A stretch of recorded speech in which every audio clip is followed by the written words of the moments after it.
দিয়ে দিলাম একটু দারচিনি গুঁড়া। হ্যাঁ নাও লাগাও আটকে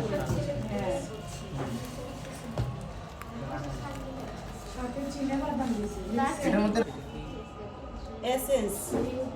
ভ্যানিলা এসেন্স দিয়ে না লাগাও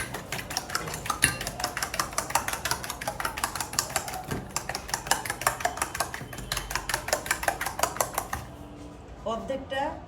এটার সাথে মিশিয়ে দিব বাকি অর্ধেকটা উপরে দিব বিষয়টা ঠিক আছে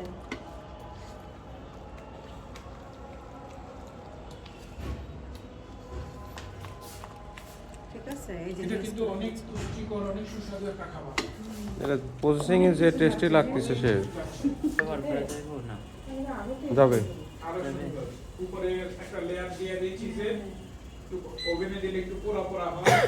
ওয়াও সেই ট্রাই ফুড তো পরে উপর দিয়ে আবার কি ডিমটা অর্ধেক ডিমটা বাকি ডিমটুকু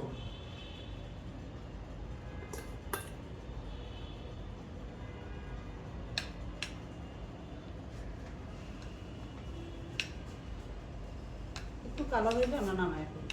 ঠিক আছে তারপরে আবার ঠান্ডা করে তারপর